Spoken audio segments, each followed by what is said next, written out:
Assalamualaikum warahmatullahi wabarakatuh. Selamat pagi.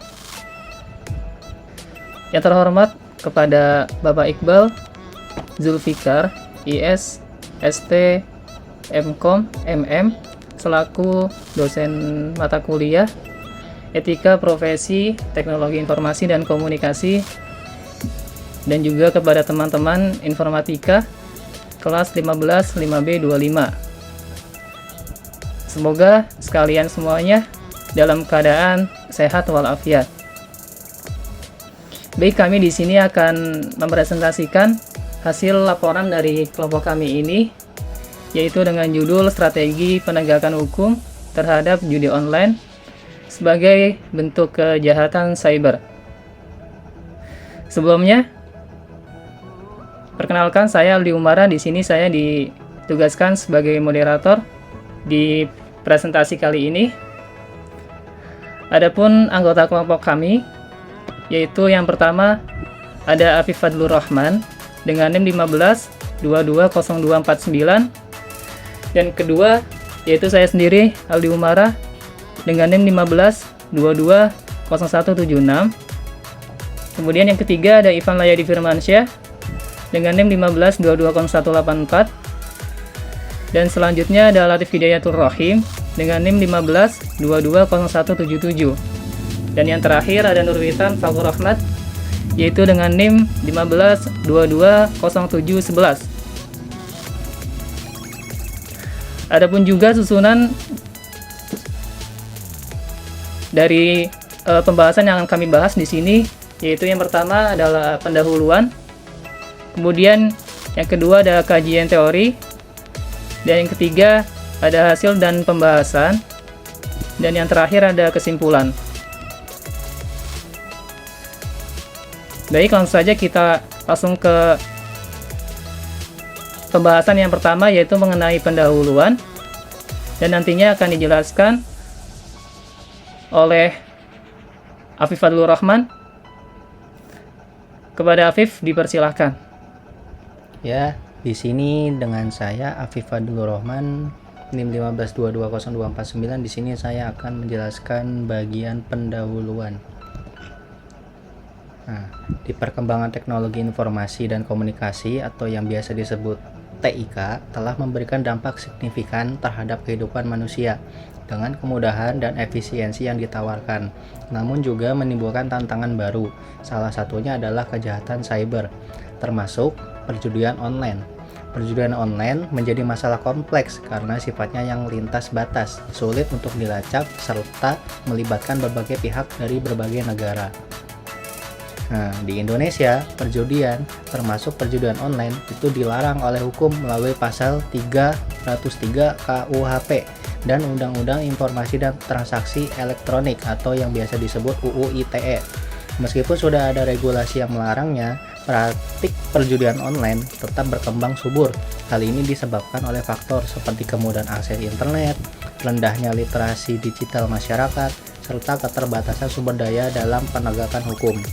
Nah, penegakan hukum terhadap perjudian online membutuhkan pendekatan komprehensif, termasuk koordinasi antar instansi dan pemanfaatan teknologi canggih untuk mendeteksi dan mengendalikan aktivitas ini. Tindak pidana perjudian di ranah cyber semakin sulit untuk diatasinya karena sifatnya yang tertutup, memungkinkan pelaku untuk terlibat tanpa harus bertemu fisik, hanya dengan perangkat digital seperti HP atau PC, komputer, dan koneksi internet. Nah, seseorang itu dapat mengakses situs judi online tanpa batasan geografis.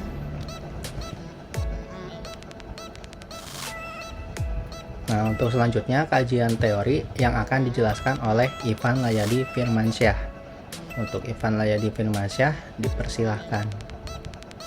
2. Kajian teori bahaya judi online. Yang pertama, teori regulasi dan kepatuhan hukum. Teori regulasi berfokus pada bagaimana regulasi dan hukum dapat mempengaruhi perilaku individu dan organisasi. Dalam konteks judi online, teori ini menyarankan bahwa adanya regulasi yang jelas, komprehensif, dan ketat dapat memberikan landasan yang kuat bagi penegak hukum. Regulasi yang baik dapat mempengaruhi pelanggaran dengan menetapkan standar yang jelas dan sanksi yang tegas. Kragmat et al. Dalam The Anatomy of Comparison Law, A Comparative and Functional Approach mengemukakan bahwa regulasi yang komprehensif berperan penting dalam mematikan kepatuhan. Mereka menunjukkan bagaimana pengaturan yang tepat dapat mencegah kejahatan ekonomi. Dealing with Online Gambling, Global Approaches oleh Kelvin R.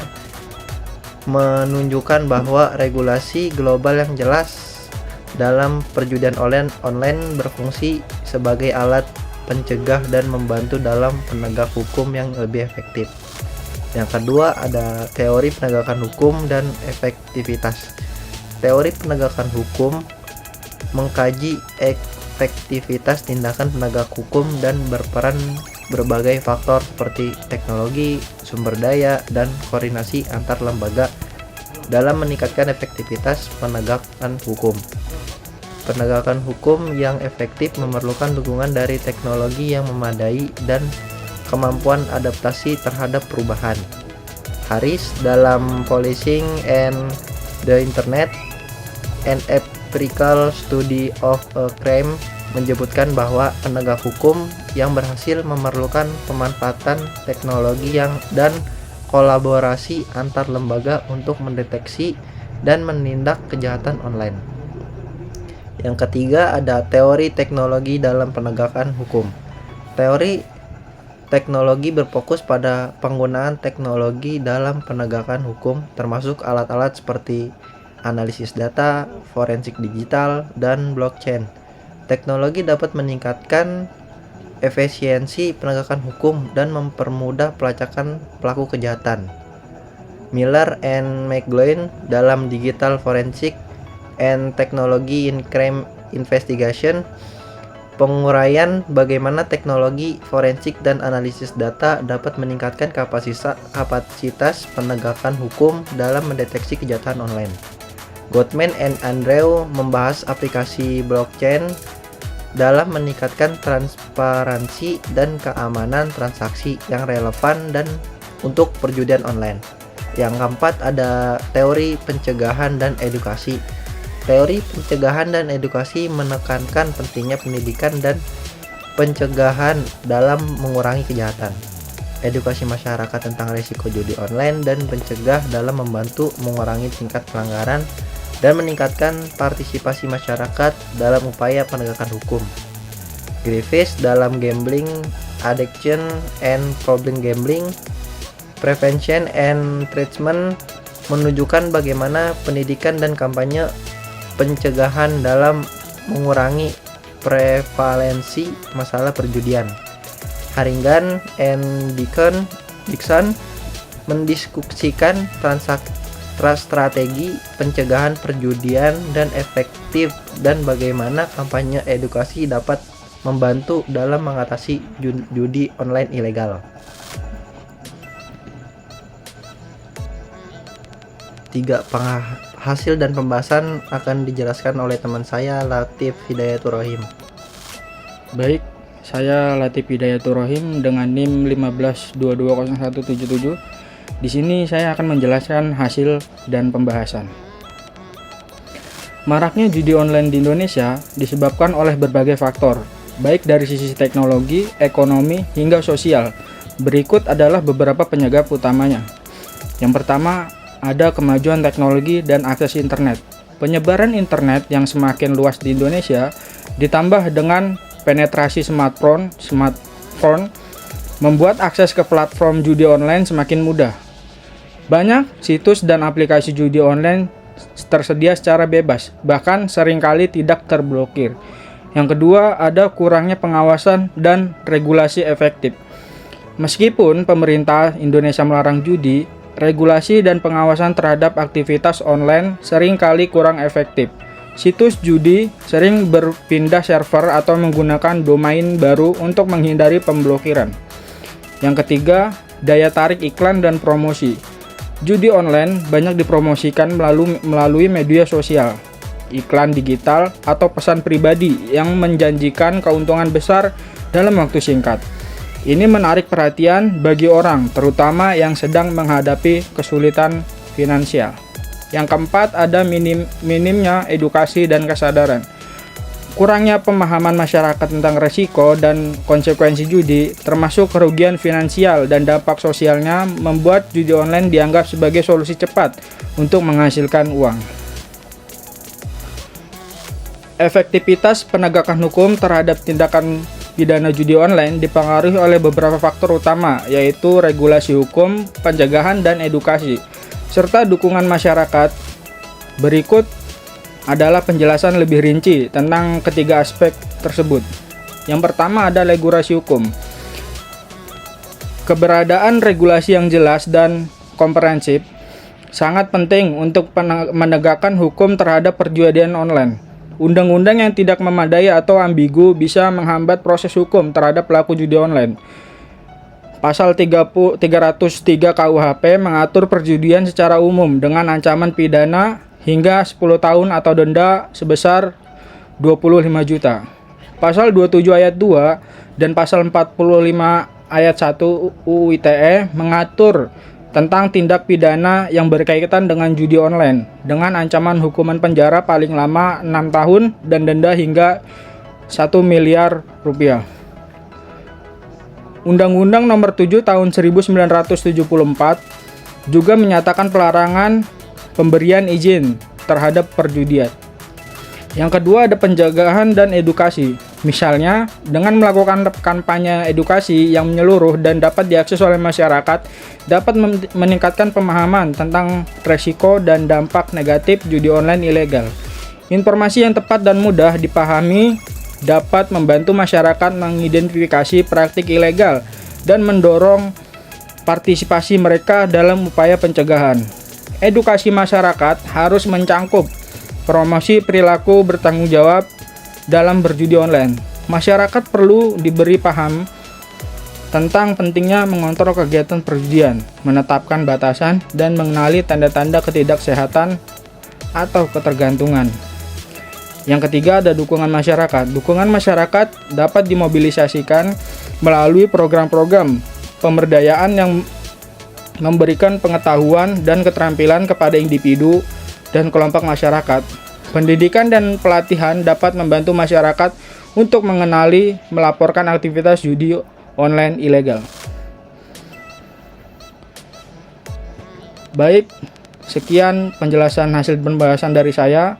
Untuk kesimpulan akan disampaikan oleh teman saya yaitu Nurwitan Fakur Rahmat. Saya Nurwitan Fakur Rahmat dengan NIM 15220711. Di sini saya akan menjelaskan beberapa kesimpulan yang telah kami bahas dari atas tadi. Beberapanya ini sebagai berikut.